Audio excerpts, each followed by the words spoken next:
Le dernier quart d'heure de Smart Bourse chaque soir, c'est le quart d'heure thématique et chaque lundi, le thème, c'est celui de la vie politique et économique américaine. Nous en parlons bien sûr avec Pierre-Yves Dugas, notre correspondant américain, en visio avec nous à distance. Bonsoir Pierre-Yves, merci beaucoup d'être avec nous pour commenter cette annonce, cette idée, cette promesse, je ne sais pas comment il faut le qualifier, qui a été émise par Donald Trump ces derniers jours. Je ne sais même pas si c'est quelque chose d'imaginable dans nos cerveaux français. L'idée des Trump accounts, Pierre-Yves. Alors, peut-être un avertissement pour une mise en garde, devrais-je dire, pour les gens qui nous regardent. Attention, si vous avez aimé le festival de taxes nouvelles présenté par l'Assemblée nationale française au cours des dernières semaines, les propos que je vais tenir sont épouvantables. Il ne s'agit pas d'une promesse, Grégoire. Il s'agit de la mise en application de quelque chose qui a été voté en juillet par le Congrès dans le cadre de la Big Beautiful Bill et qui est au moins à 4 niveaux d'un point de vue français, dans la mesure où je ne suis pas un spécialiste de la France, mais enfin je surveille quand même un petit peu les choses, c'est tout à fait politiquement incorrect. Pourquoi ? Parce que l'on parle d'encourager l'épargne capitaliste à long terme pour financer des entreprises et aider en même temps des philanthropes et des gens ultra riches qui ont gagné beaucoup d'argent à distribuer leur fortune, tout ça sans créer un seul emploi de fonctionnaire. Vous voyez que c'est épouvantable. Les Trump accounts, de quoi s'agit-il ? Ça ne va pas bouleverser l'économie américaine. Ça ne va pas bouleverser l'épargne américaine. Mais c'est un élément de plus de capitalisation et d'incitation fiscale à l'épargne à long terme qui est introduit de manière assez créative, puisque pour la première fois, le Trésor américain s'engage à verser $1 000 à tout nouveau-né entre le 1er janvier 2025 et le 31 décembre 2028, si les parents sont d'accord. On ouvrira à partir du 1er janvier prochain un Trump account.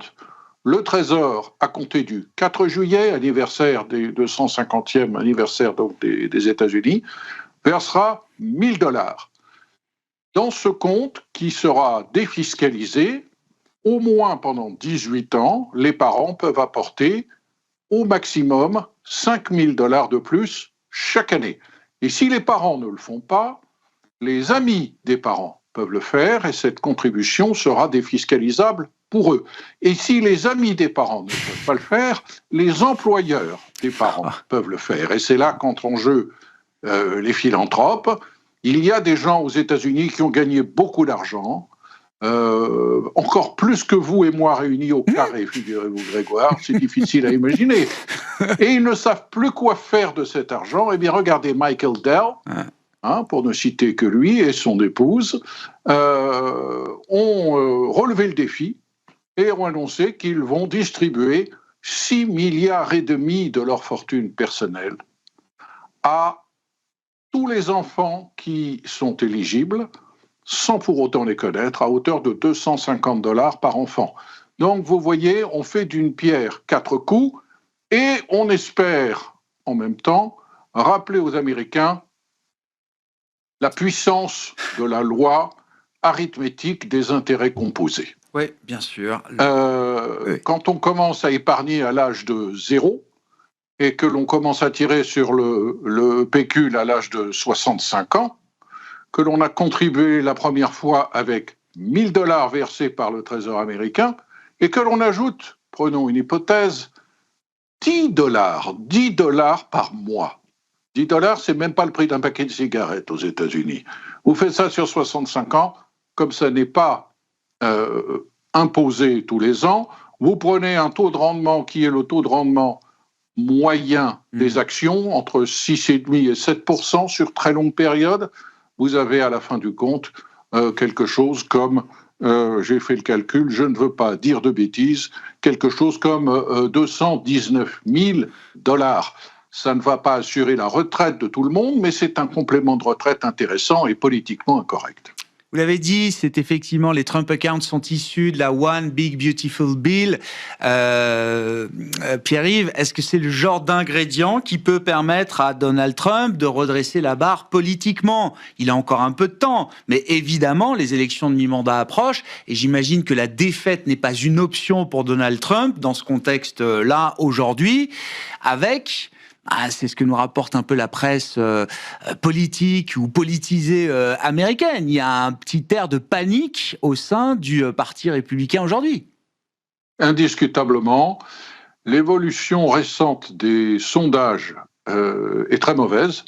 Je vais vous citer le sondage de Fox News, qu'on ne peut pas accuser d'être à la solde du Parti démocrate, qui nous dit que la proportion d'Américains satisfaits de la politique de Donald Trump est maintenant tombée à 42%, et on a plus de 60% des Américains qui sont mécontents, en particulier ceux qui ont voté pour lui pour des raisons économiques et qui étaient convaincus que si l'on avait un homme d'affaires à la Maison-Blanche, les prix allaient baisser, le pouvoir d'achat allait augmenter.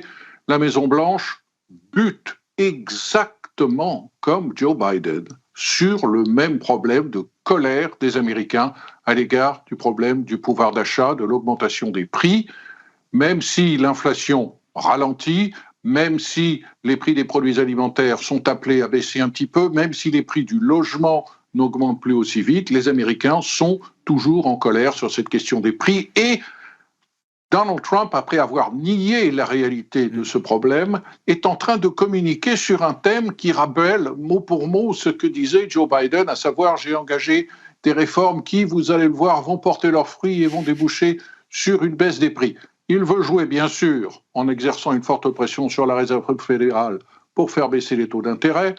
Il a lancé en l'air cette idée de faire grimper de 30 à 50 ans la durée des hypothèques, ce qui permettrait de réduire le montant des mensualités.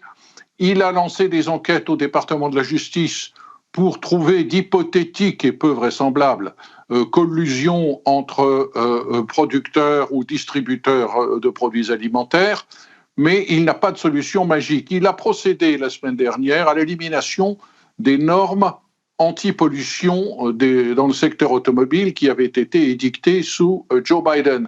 Non pas tellement parce qu'il méprise ces questions de pollution, mais parce qu'il considère, et alors là pour le coup il a raison, que c'est un élément important de l'augmentation du prix des voitures. Mais là encore, cela ne va pas se manifester concrètement dans le prix des automobiles au cours des prochaines semaines. Donc c'est un véritable problème qui, maintenant, au niveau des élus du Congrès, devient dramatique car ils regardent les sondages et ils pensent qu'ils vont perdre massivement les élections de mi-mandat. Et Donald Trump n'a pas de priorité politique. Dans son Big Beautiful Bill, il a tout mis. Et maintenant, il n'a plus rien. Et les républicains, entre eux, ne sont pas d'accord. Par exemple, sur la question de la réforme de l'assurance maladie, faut-il beaucoup plus strictement réglementer les compagnies d'assurance maladie pour faire baisser les primes d'assurance? Les républicains, sur ce point-là, au Congrès, ne sont pas d'accord, alors que Donald Trump, lui, avait tenu initialement un langage très populiste qui laissait entendre que les compagnies d'assurance allaient se faire réglementer différemment. Qu'est-ce que ça implique pour Donald Trump en termes de stratégie? Est-ce qu'on peut imaginer un Donald Trump qui sorte un petit peu de sa radicalité? Vous le disiez, sur les tarifs, il est en train, la communication devient très différente. On renégocie d'ailleurs des tarifs sur certains produits qu'on ne produit pas aux États-Unis, etc. Enfin, est-ce qu'on peut avoir un Trump moins radical pour se préparer justement à cette échéance électorale? Il serait logique de le penser, mais avec Donald Trump, c'est pas le genre de la bête, vous savez. Oui. Moi, j'ai l'impression que pour le moment, en tout cas, il s'engage plutôt dans des opérations de diversion. Les gens qui ont voté pour Donald Trump, la plupart d'entre eux n'ont pas voté pour qu'on organise un blocus aérien du Venezuela. Ils n'ont pas voté pour que on se prépare à envahir le Groenland ou qu'on change le nom du golfe du Mexique en golfe américain. Il y a tout un aspect de la politique extérieure de Donald Trump, en particulier cette renaissance de la doctrine Monroe qui remonte au XIXe siècle et qui avait dit au reste du monde à l'époque, nous, États-Unis, nous sommes dans notre hémisphère, dans les deux Amériques, les maîtres du jeu, ne venez pas faire d'interférence. On a vraiment l'impression que sur les questions de politique étrangère purement américaine, au sens continental du terme, Donald Trump passe beaucoup de temps, alors que ce n'est pas du tout ce que les Américains lui ont demandé.